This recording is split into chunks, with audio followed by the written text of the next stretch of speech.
Live from the Shrine Auditorium in Los Angeles, it's the 39th NAACP Image Award. And the winner is? Michael Genet.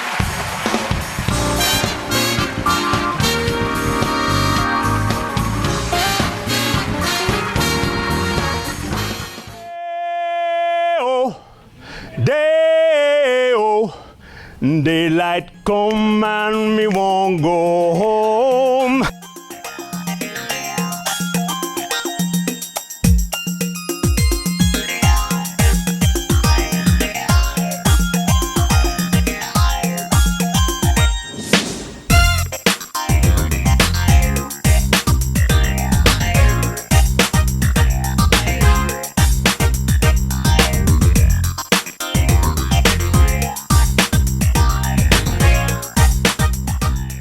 They must not know who I think I am. For me, the greatest definition of defiant resilience is simply refusing to quit ever. Why? Because defiant people don't quit. Resilient people don't quit. That's the lesson of defiant resilience. For 2 years, I couldn't get an acting job of any kind anywhere. Now, I could have been #1 on the FBI's most wanted list and still couldn't get arrested. Right? There were turkeys at Thanksgiving that had better luck than me. And when I say we were broke, I don't mean we were a little short on cash or behind in a couple bills. I mean we were broke as the 10 Commandments. Right? In our checking account at that time, we had exactly $24.36. I mean, the number was so low, I wrote it on the calendar in my bedroom. December 17th, $24.36. And I sat down on the edge of my bed, and in a fit of anger, I threw up my hands and I yelled out at God. I said, fine, if that's the way this is gonna be, fine, that's it, I quit. And just like that, I stormed out of the apartment. Now, I didn't know where I was gonna go. I ain't have a clue as to what I was gonna do. All I knew is that I had $24.36 to my name, and I had to just get the you-know-what out of there. So I ran over to Broadway, and I marched into the Armed Forces Recruitment Center they have there in Times Square. Now, there was a captain sitting at the desk, and I walked up to him, I stuck out my chest, and I said, I want to join the Marines.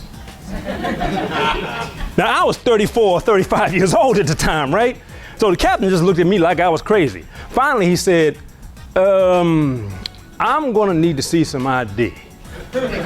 So I pulled out my license, I handed it to him, he looked at it, looked back up at me, then he said, nope, sorry, can't help you. I said, whoa, wait a minute, why not?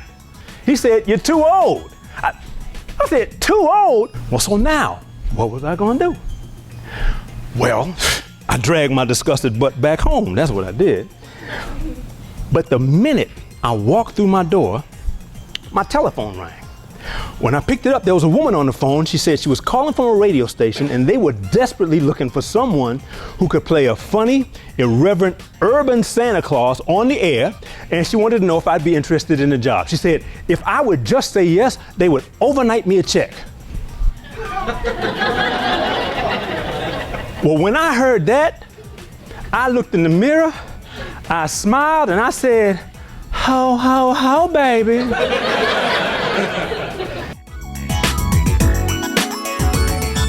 All right, so here's a question for you. How much are you willing to pay to make your dreams come true? No, because believe me when I tell you, everything costs. I mean, a loaf of bread is $4.29. Fresh salmon, $10 a pound. A new pair of sneakers, $100. There's a cost to everything in this world. The cost of a dream is blood, sweat, tears, and the most important ingredient of all, discipline. Discipline is the difference between potential and achievement. Brother, a no ain't nothing unless you allow it to be. I mean, think about it. No's are a part of life. No's were put in our path to keep us grounded. They make you hungry. They make you work harder tomorrow than you did today. I mean, some of the things we want most in this world, we only want them because someone said to us, no, you can't have it.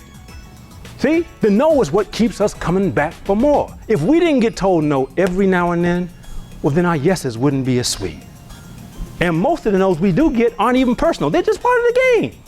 See, I call my agent, right? My agent says, hey, Mike, it's a great day. We just put you up for 12 years a slave. I said, really? That's great. What did they say? They said no. So I called my agent again. He said, Mike, it's a fantastic day. We just put you up for Django Unchained. I said, really? That's amazing. What did they say? They said no.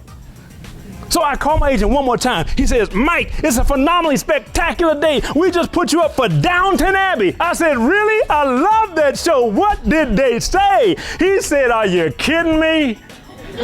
They said no.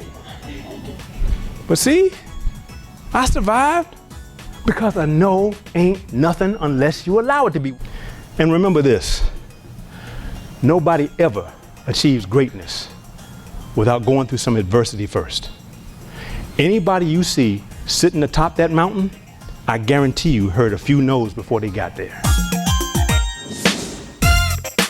Your belief in yourself must be greater than the disbelief of everyone else around you. I'm gonna say that again. Your belief in yourself must be greater than the disbelief of everyone else around you.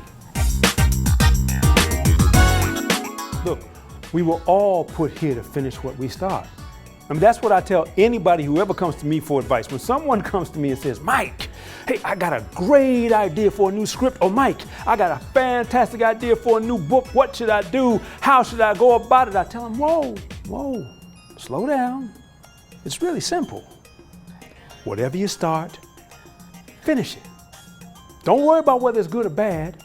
Finish it. Don't worry about whether your book will sell or whether your new gadget will actually work. Just finish it. Because if we finish the important undertakings of our lives, we boldly set ourselves up to being able to finish anything we set our minds to for the rest of our lives. Now, on the other hand, if you walk away from something, if you quit, if at the end of the day you aren't defiant enough, aren't resilient enough to face whatever obstacles life throws your way, then you automatically open the door to the probability, not the possibility, the probability that you will walk away from any and everything for the rest of your days. Yeah, be defiantly resilient, and you can close any deal, master any project, finish any race. Refuse to quit, and we can make all our dreams come true right up to the moment we take our very last breath. And then if anybody even thinks calling you a fool because you don't know when to throw in the towel, you tell them, that's right, I am a fool. I'll always be a fool for my dreams. A fool who fights to move forward. A fool who understands that if the world won't give you permission to be greater, well, then you gotta take it for yourself. And then you tell them, there's really no such thing as a foolish dream. Because if your mind can conceive it and your heart is alive enough to feel it, well, then your body can absolutely achieve it. Dreams are the only roads that ever lead to victory. So dream.